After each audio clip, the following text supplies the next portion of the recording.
नमस्कार। आज हम पुलवामा हमले पर एक खास नजर डाल रहे हैं। इसके लिए हमने पुलवामा हमला एक गहन विश्लेषण रिपोर्ट से मिली जानकारी का इस्तेमाल किया है। हमारा इरादा है इस घटना की परतें खोलना, मतलब असल में उस दिन क्या हुआ, फिर जांच में क्या निकला, भारत ने क्या कदम उठाए और इसका असर कितना गहरा रहा। जी बिल्कुल। और ये समझना जरूरी है क्योंकि ये हमला मतलब 1989 के बाद से जम्मू और कश्मीर में भारतीय सुरक्षा बलों पर हुआ सबसे घातक हमला था। हाँ, 40 सीआरपीएफ जवान शहीद हुए थे।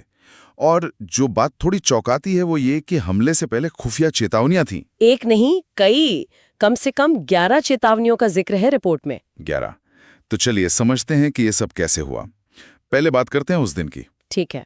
14 फरवरी 2019 दोपहर का वक्त था, करीब 3:15 बजे। हाँ। जम्मू श्रीनगर नेशनल हाईवे पर पुलवामा जिले में लेथपुरा के पास एक गाड़ी सीआरपीएफ के काफिले में घुसती है। और फिर एक जोरदार धमाका होता है। वो एक आत्मघाती हमला था जिसे आदिल अहमद डार नाम के एक स्थानीय युवक ने अंजाम दिया था। आदिल अहमद डार? जी। गाड़ी पूरी तरह विस्फोटकों से भरी हुई थी।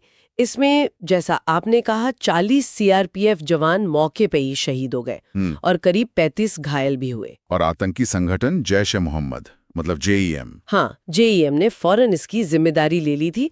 उन्होंने आदिल डार का एक वीडियो भी जारी किया था। और जैसा हमने शुरू में बात की, ये 11 खुफिया चेतावनियां, ये तो बहुत बड़ी संख्या है। फिर चूक कहाँ हुई? बिल्कुल, ये एक बड़ा सवाल है। देखिए, 2019 की शुरुआत से ही दक्षिण कश्मीर में सुरक्षा काफिलों पर किसास यानी बदले के हमले की ऐसी कई खुफिया रिपोर्ट्स थीं। अच्छा। लेकिन रिपोर्ट ये बताती है कि इन चेतावनियों के बावजूद शायद जमीनी स्तर पर तालमेल या फिर उन पर कार्रवाई करने में कहीं कोई कमी रह गई। मतलब जानकारी तो थी पर हाँ, शायद वो सिग्नल वर्सेस नॉइज वाली बात हो सकती है।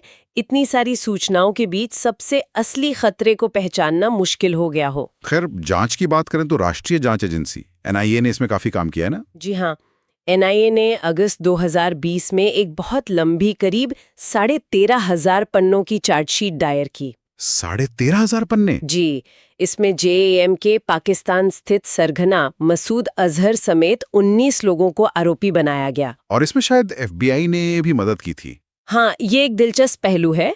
अमेरिकी जांच एजेंसी एफबीआई ने भी मदद की। उन्होंने जेएएम के दावे वाले वीडियो से जुड़े आईपी एड्रेस को ट्रैक किया। और वो पाकिस्तान से जुड़े? बिल्कुल, वो पाकिस्तान आधारित अकाउंट से जोड़े गए, जिससे पाकिस्तान की भूमिका और जेएएम के खिलाफ सबूत और मजबूत हुए। हमले के बाद भारत की प्रतिक्रिया भी बहुत तेज और कह सकते हैं सख्त थी। निश्चित रूप से। शायद सबसे अहम प्रतिक्रिया थी 26 फरवरी 2019 की। ऑपरेशन बालाकोट। जी, ऑपरेशन बालाकोट। भारतीय वायुसेना ने नियंत्रण रेखा पार की और पाकिस्तान के बालाकोट में जैश के आतंकी ठिकानों पर एयर स्ट्राइक की। और ये 1971 के युद्ध के बाद पहली बार हुआ था, है ना, जब भारतीय वायुसेना ने पाकिस्तान में इतनी अंदर जाकर कार्रवाई की हो। सही कहा आपने, पहली बार। इसके बाद तो तनाव बहुत बढ़ गया था दोनों देशों के बीच।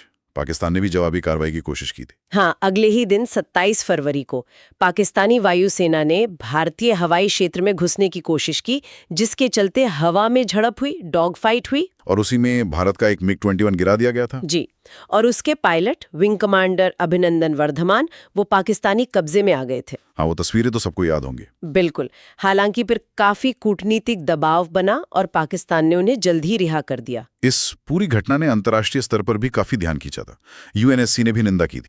हाँ, संयुक्त राष्ट्र सुरक्षा परिषद ने भी हमले की और जेईएम की कड़ी निंदा की थी। ये तो हुई बाहरी प्रतिक्रिया। देश के अंदर क्या हुआ, खासकर कश्मीर में इसका क्या असर रहा? कश्मीर घाटी में सुरक्षा व्यवस्था बहुत ज्यादा कड़ी कर दी गई।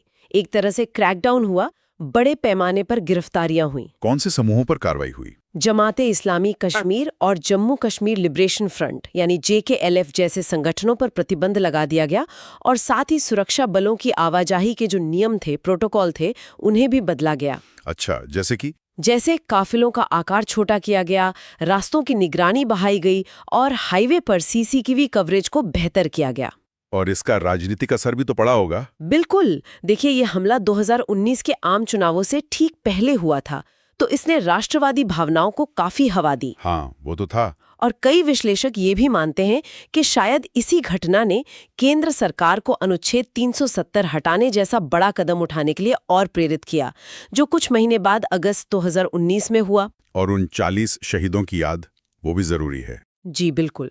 लेथपोरा कैंप में जहां ये हमला हुआ था, उन 40 सीआरपीएफ जवानों की याद में एक स्मारक बनाया गया है। वहां उनके नाम और तस्वीरें हैं। हर साल उन्हें श्रद्धांजलि दी जाती होगी। जी हाँ, ये उनकी शहादत की एक स्थायी याद दिलाता है। तो क्या हम ये कह सकते हैं कि पुलवामा हमले का असर आज भी जारी है, मामला ठंडा नहीं पड़ा है? हाँ, बिल्कुल कह सकते हैं। देखिए, सुरक्षा बल लगातार जेएम के नेटवर्क को निशाना बनाते रहे हैं।